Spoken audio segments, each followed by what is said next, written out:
The funeral service had just ended, and people were filing out of St. Mary's Cathedral into the gray October afternoon.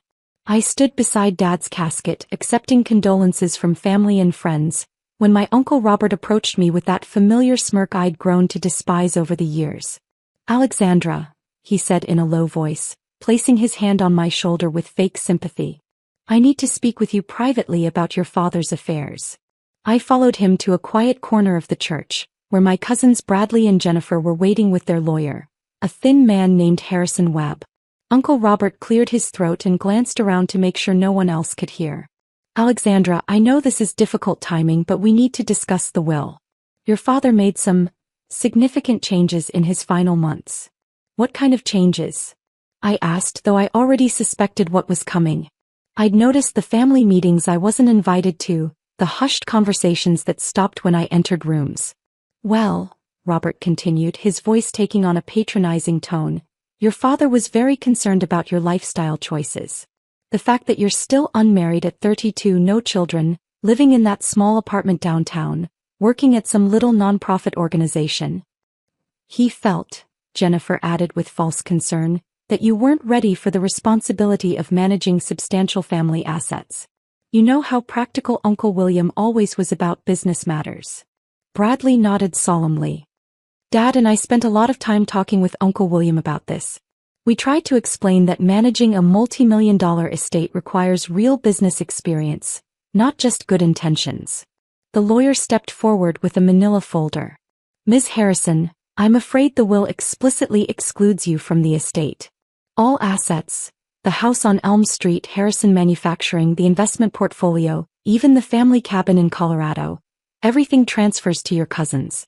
Your father felt they were better equipped to handle the family legacy." Webb opened the folder and showed me a document with Dad's signature. "As you can see, this will was executed 3 months ago, witnessed and notarized according to state law. Your father was very clear about his intentions." I stared at the document, recognizing Dad's handwriting but noting how weak and shaky his signature looked. 3 months ago he'd been heavily medicated for pain, barely able to stay awake for more than a few hours at a time. "I see," I said quietly. "And when exactly was this will prepared?" "July 15th, Webb replied.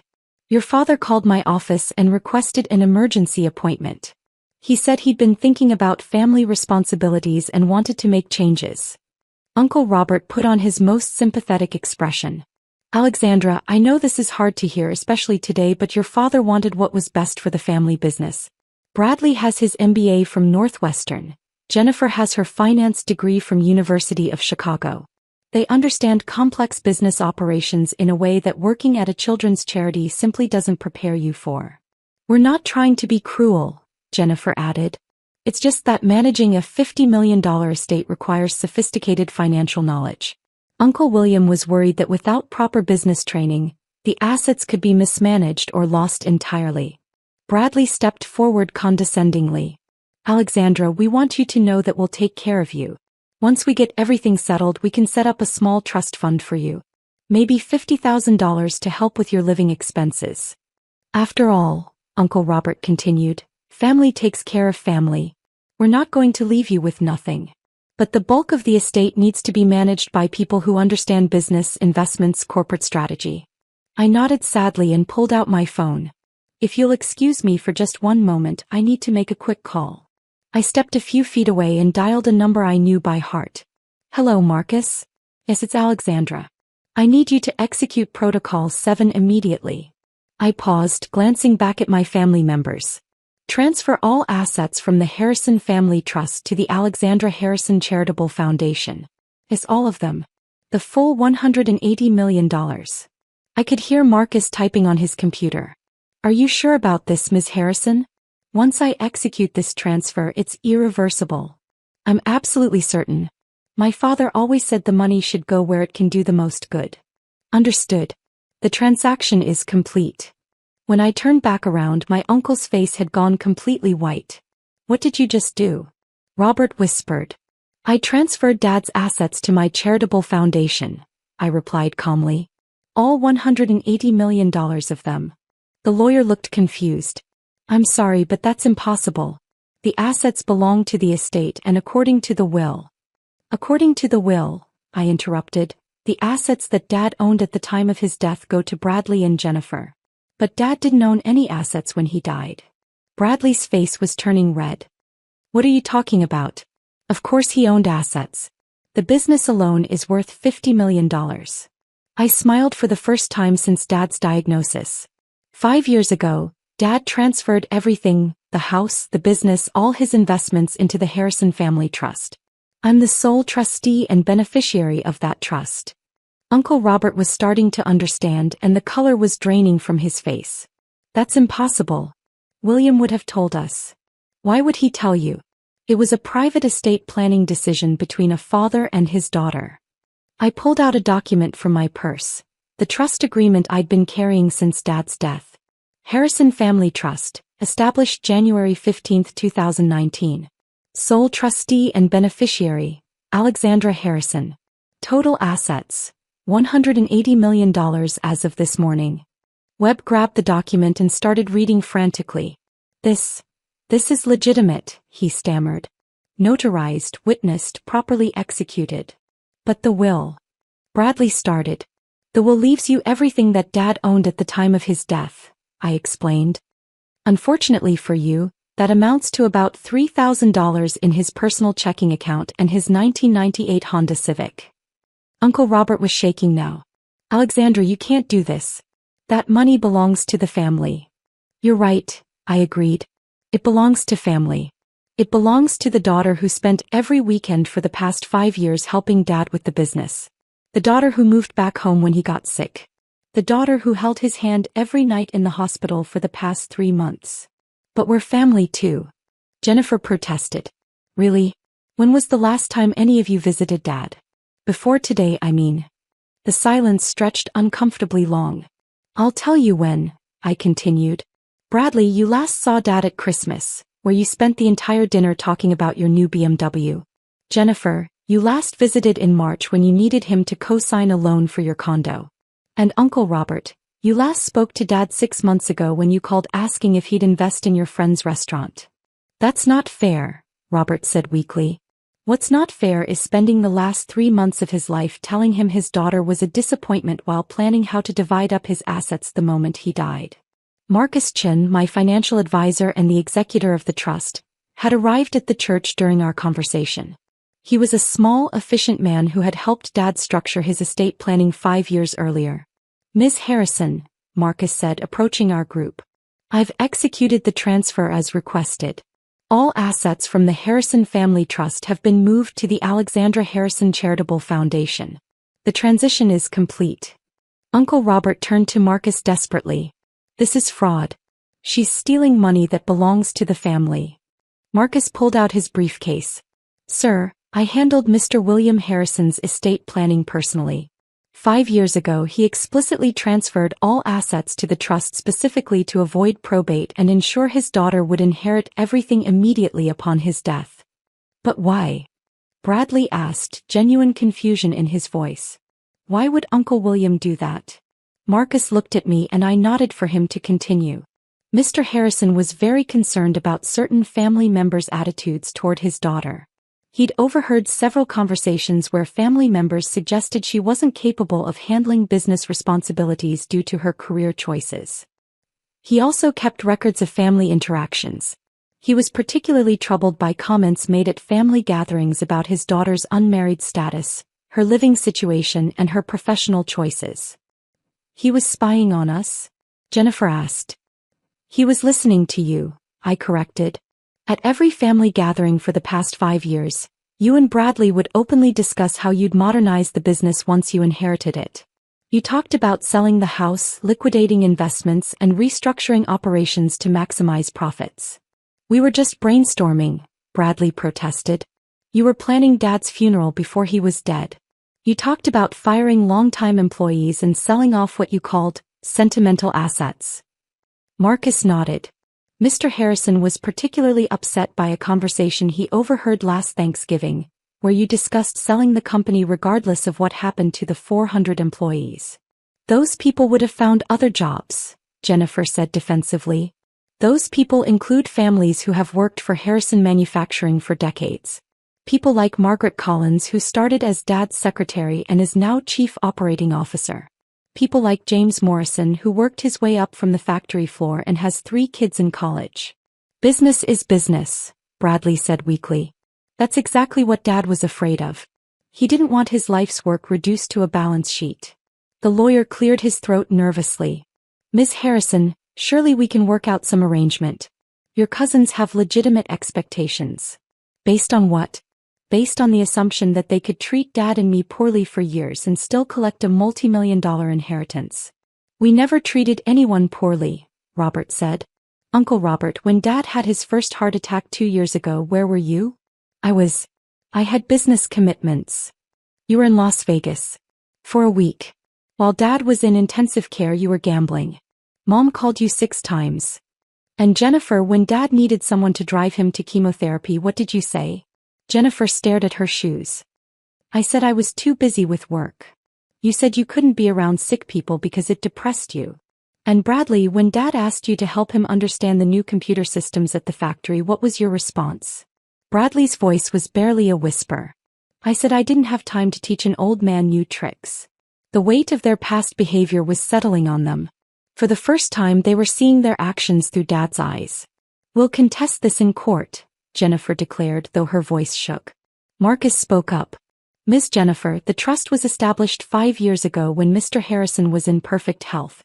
He had full legal capacity, independent legal counsel, and medical documentation. Additionally, the trust has been operational for 5 years. There are no grounds for contest. Besides, I added, contesting would require expensive litigation. Do any of you have the resources for a multi-year legal battle against $180 million in assets? The silence told me everything about their financial situations. Dad had known exactly what he was doing. He'd watched his brother and nephews spend money they didn't have, assuming they'd eventually inherit his wealth. He'd seen them treat me like a failure because I chose non-profit work over corporate success. What they didn't know was that my little non-profit job was actually as executive director of the largest children's charity in the state, with an annual budget of $25 million. I had an MBA from Wharton and 15 years of experience managing complex organizations. Dad knew exactly how capable I was. There's something else you should know, I said. Dad's business has been struggling for the past 2 years. The industry changed, competitors moved in, and Dad was too sick to adapt quickly enough. Bradley perked up. So, we can turn it around. Actually, you can't. Because 6 months ago I orchestrated a merger with Pinnacle Industries. Harrison Manufacturing no longer exists as an independent company. Uncle Robert's eyes widened. You sold the family business? I saved the family business. Dad was looking at bankruptcy within 18 months. The merger preserved 350 of the 400 jobs and generated $30 million in cash, which is now part of the trust assets. Marcus nodded. The merger was Ms. Harrison's idea, but Mr. Harrison approved every detail. She spent months analyzing the company's position and negotiating terms that would preserve jobs. You had no right. Jennifer screamed. I had every right. As trustee, I'm responsible for preserving assets. Dad asked me to handle the merger because he was too weak to manage it himself. So let me understand, the lawyer said slowly. The business that was supposedly being left to your cousins was actually sold 6 months ago? Merged. And yes, the proceeds are part of the trust assets that have now been transferred to my foundation. Bradley was starting to understand. So we get nothing? You get exactly what Dad wanted you to have. The same consideration you showed him. Uncle Robert made one last desperate attempt. Alexandra, be reasonable. We're family. Surely there's something we can work out. I looked at these people who had spent years treating me like a disappointment, who had excluded me from family discussions, who had planned Dad's estate while he was still alive. You're right. We are family. And family should look out for each other. Hope flickered in their eyes. That's why I'm offering each of you a job at the Alexandra Harrison Charitable Foundation. Entry-level positions. Bradley, you can work in accounting. Jennifer, we have an opening in donor relations. The pay is $35,000 per year to start. The horror on their faces was almost comical. You're offering us jobs? Jennifer sputtered. We have graduate degrees. And now you'll have the opportunity to use them in meaningful work helping disadvantaged children. Dad always said that true success comes from service to others. This is ridiculous, Bradley said. We're not going to work for you. That's your choice.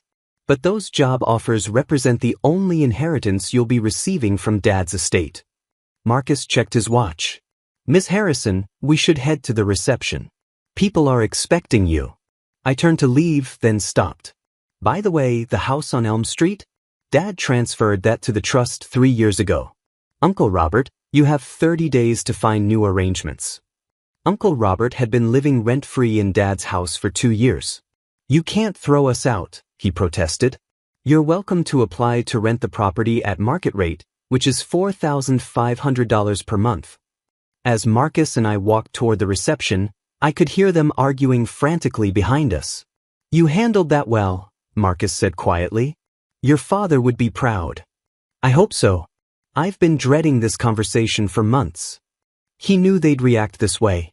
That's why he wanted the trust structured to protect you from challenges. The reception was being held at the Riverside Country Club, which Dad had also quietly transferred to the trust. As I moved through the crowd, accepting condolences and sharing memories, I reflected on the conversation that had started all of this 5 years ago. Dad had called me into his office and closed the door. Alexandra, I need to ask you something important. Do you want to inherit my business and assets? I'd been surprised by the directness. Dad, I hope you're planning to be around for a long time. I am, but I'm also a realist. I'm 68, I've had 2 heart attacks, and I need to plan for the future. So I'm asking, do you want to be responsible for everything I've built? I'd thought about it seriously. I'd be honored. It won't be easy. The business needs someone smart and dedicated to guide it through changing times.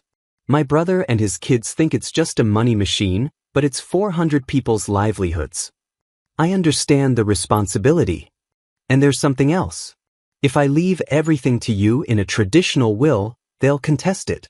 They'll claim you manipulated me, or that I wasn't in my right mind, or that you're not capable because you work in nonprofit. So what do you suggest? We set up a trust.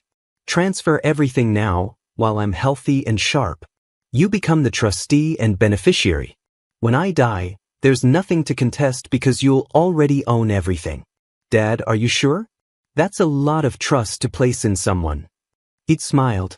Alexandra, you're the only person in this family who never asked me for money. You're the only one who chose a career based on helping others. You're the only one who visits me because you want to spend time with me, not because you need something. But Uncle Robert and the cousins will inherit exactly what they deserve based on how they've treated me and this family. Now, 5 years later, Dad's plan had worked perfectly. The trust had protected his assets, ensured his wishes were carried out, and prevented the family fighting that would have destroyed everything he'd built. 3 hours later, as the reception was winding down, Uncle Robert approached me one final time. Alexandra, I want to apologize for how we handled things today. We were upset and said things we didn't mean. I appreciate that, Uncle Robert. I've been thinking about your job offer. Maybe it would be good for Bradley and Jennifer to learn about charitable work. I smiled. The positions are still available if they're genuinely interested. And the house on Elm Street, perhaps we could work out some arrangement? Market rate rent, 1-year lease, first and last month due at signing. If you're interested, have your attorney contact Marcus. Robert nodded reluctantly. I suppose we don't have much choice. Uncle Robert, you always have choices. Dad made his choices based on how people treated him. I'm making mine the same way. 6 months later, the transformation had been remarkable. Bradley had taken the accounting position and discovered a genuine aptitude for nonprofit financial management. Jennifer had started reluctantly in donor relations but gradually began to understand the satisfaction that comes from connecting donors with meaningful causes. Uncle Robert had surprised everyone by approaching the facilities management position with unexpected diligence. Perhaps because he'd finally found work that produced tangible results, he'd discovered a sense of purpose that had been missing. None of them had become wealthy from Dad's death, but they'd all learned something more valuable, that true worth comes from what you contribute, not what you inherit. They'd learned that success isn't measured only in dollars, but in the positive impact you have on other people's lives. Dad would have been proud of that lesson too. In fact, as I read through his private journals after the funeral, I discovered that teaching that lesson had been part of his plan all along. He'd known that forcing them to work for their money would either reveal their true character or help them develop better character. Either way, his legacy would continue in the form of a charitable foundation that would help thousands of children, managed by family members who had finally learned the difference between earning respect and demanding it. The Harrison name would live on, but now it would be associated with service and generosity, exactly the legacy Dad had always hoped to leave behind.